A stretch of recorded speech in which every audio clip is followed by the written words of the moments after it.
One January morning in 2018 at around 9:45, a debate began in the State's Assembly into changes to Jersey's election law. About a dozen members spoke, the vote was unanimous, it was all over by 10:10 and little or no mention of it in the press. But the decision that day has far-reaching implications for democracy in Jersey and issues another wake-up call. That January debate authorised the invitation of a Commonwealth Parliamentary Association election observers mission to Jersey to examine our general election from nominations to polling day, just as they do all around the world. The electoral observers were here to see how we fulfil our obligations to the international standards that Jersey is signed up to, from the European Convention to the Venice Commission to the United Nations, all of which set international standards for how a free and fair election is run. It's important because it's a human rights issue, your right to a vote, which carries the same weight and power as everybody else's. Jersey can't pick and choose from its obligations. The island prides itself on its compliance with international financial regulations, but surely our compliance with human rights legislation should be a higher concern. Good news, the observers found that our elections were well executed, professionally and impartially run, but they also found an electoral system which remained overly complicated and cumbersome, constituency boundaries not drawn in line with international standards. Areas of concern include the number of uncontested elections, disparity in the equality of the vote across districts and parishes, and low voter turnout.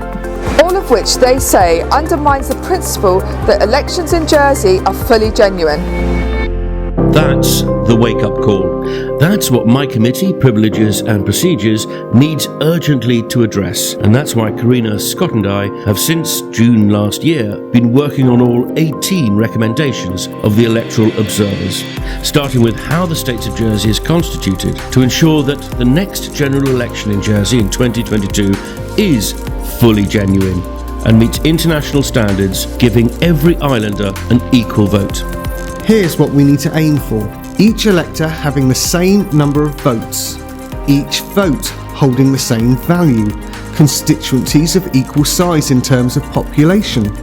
A contest for each seat so that every candidate faces an election, leading to greater voter participation. Could we make the figures work with the constables? Mathematically, no, because of the population distribution. If you take St Mary's, for example, you have a population of 1,900. The Constable of St Helier represents a population of 36,000, but their weight in the Assembly is the same. So potentially you have one constable which has 20 times the population of another constable, but the weight represents exactly the same of their vote in this Assembly. It's not just about the numbers. In a modern democracy, every member should be specifically and directly elected to the Parliament. Of course, we know this is not the case with the constables, who we elect to run their parishes and by virtue of their office become members of the Assembly. For that reason, we have to recommend that the constables are no longer members of the Assembly by virtue of that office. There is, of course, nothing preventing them from seeking election to the states in addition to being constables, if that is their wish. The concern has always been that without their seat in the Assembly, the constables are diminished and the parish system we cherish withers and dies. But democracy as a whole in Jersey is in poor health already. The answer surely is for positive action, strengthen the role of the constable, reinvigorate and redefine the relevance of parish governance.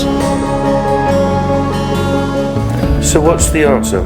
So the answer would be to look at completely devising different districts. If we're looking at voter equality and voter equity, which means each voter having the same number of votes but also each vote carrying the same weight, as in the same representation, then there needs to be an amalgamation, a restructuring of the whole system. Redrawing the borders? Yeah.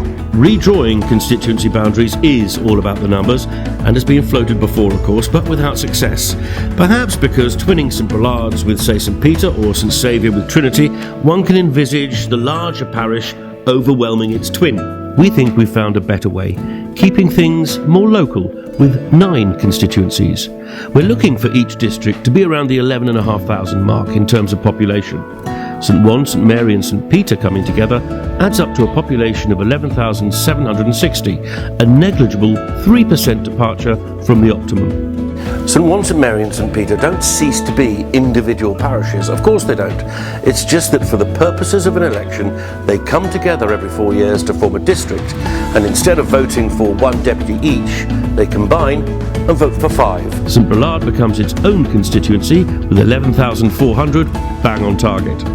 St John, Trinity and St Lawrence add up to 12,300. Now that's a 7% variance, but well within Venice Commission rules, encouraging a 10% or up to 15% in exceptional circumstances variance.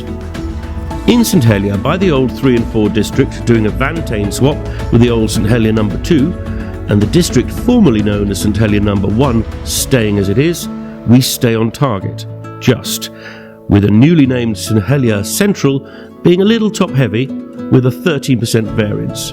We'd rename its neighbours St Helier North and St Helier South. St Clement has a population sufficient to be its own constituency, like St Brelade. It's over-represented now by 13%, but with the Samaray Nursery site coming online, that figure will reduce to 10% or under. Now it gets a little bit more tricky. St Saviour on its own is well over. St Martin and Grouville combined, well under. The top of Queen's Valley Reservoir here is where the 3 parishes of St Saviour, St Martin and Grouville converge, with the Vantane sous le Houg of St Saviour above my right shoulder, St Martin's above my left, and Grouville stretching out in front. Now, we could make the figures work numerically perfectly if the Vantane of sous le Houg and one other from St Saviour, maybe Montfort or Les Pigneaux, voted with St Martin and Grouville. But that's maybe too radical for today's politicians. I'm not sure I'd get that through, but it's something for the future. Maybe for the Boundaries Commission to take a look at in consultation with and with the permission of the residents affected. In the meantime, we propose this compromise.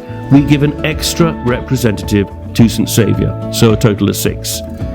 And we leave St Martin and Grouville with 5, like all the other districts bar St Saviour.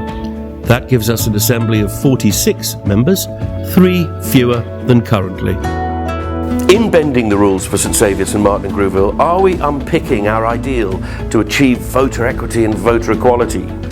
Not really. Voter equity means that every single voter on the island would have the same number of votes.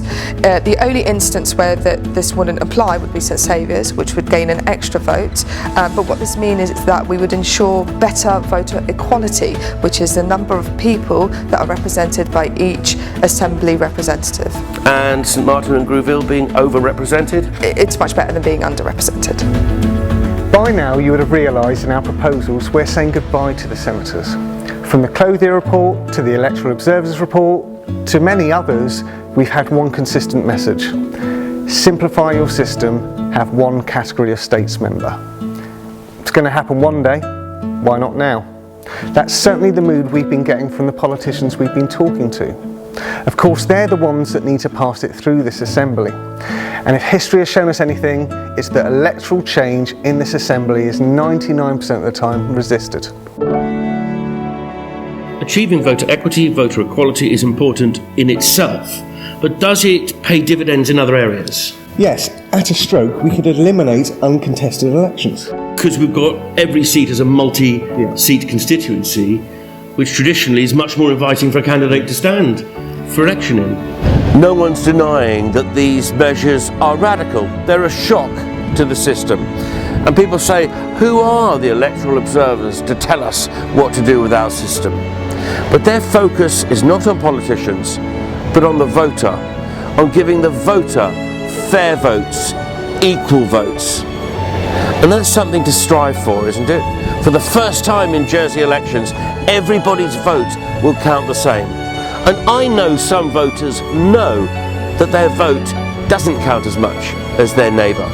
And that's a disincentive to come out and vote, to participate in politics.